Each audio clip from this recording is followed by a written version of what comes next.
2 நாட்டு மன்னர்களுக்குள் போர். தோற்றவனிடம் வென்றவன் சொன்னான், நான் கேட்கும் ஒரு கேள்விக்கு சரியான பதிலை சொன்னால் உன் நாடு உனக்கே. கேள்விகளை கேட்டான். ஒரு பெண் தன் ஆழ் மனதில் என்ன நினைக்கிறாள்? வென்ற மன்னனின் காதலி அவனிடம் இக்கேள்வியை கேட்டுவிட்டு விடை சொன்னால்தான் நமக்கு திருமணம் என்று சொல்லியிருந்தாள். தோற்ற மன்னன் பலரிடம் கேட்டான், விடை கிடைக்கவில்லை. கடைசியாக சிலர் சொன்னதால் ஒரு சூனியக்கார கிழவியிடம் சென்று கேட்டான்.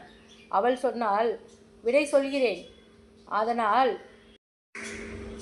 அந்த மன்னனுக்கு திருமணமாகும். எனக்கு என்ன லாபம் என்று கேட்டார். உனக்கு உன் நாடு கிடைக்கும், ஆனால் எனக்கு என்ன கிடைக்கும்? அவன் சொன்னான், என்ன கேட்டாலும் தருகிறேன். சூனியக்கார கிழவி விடையை சொன்னாள். தன் சம்பந்தப்பட்ட முடிவுகளை தானே எடுக்க வேண்டும் என்பதே ஒரு பெண்ணின் ஆழ் மனதின் எண்ணம். இப்பதிலை அவன் ஜெயித்த மன்னனிடம் சொல்ல, அவன் தன் காதலியிடம் சொல்ல, அவர்கள் திருமணம் விமர்சையாக நடந்தது. தோற்ற மன்னனுக்கும் நாடு கிடைத்தது. அவன் சூனியக்கார கிழவியிடம் வந்தான். வேண்டியதை கேள் என்றான். அவள் கேட்டாள், நீ என்னை திருமணம் செய்து கொள்ள வேண்டும். கொடுத்த வாக்கை காப்பாற்ற அவன் ஒப்புக்கொண்டான். உடனே கிழவி அழகிய தேவதையாக மாறிவிட்டாள்.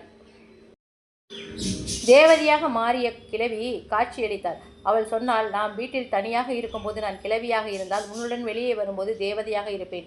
ஆனால் நான் வெளியே உன்னுடன் வரும்போது கிழவியாக இருந்தால் வீட்டில் உன்னுடன் அழகிய தேவதையாக இருப்பேன். இதில் எது உன் விருப்பம் என்றாள்.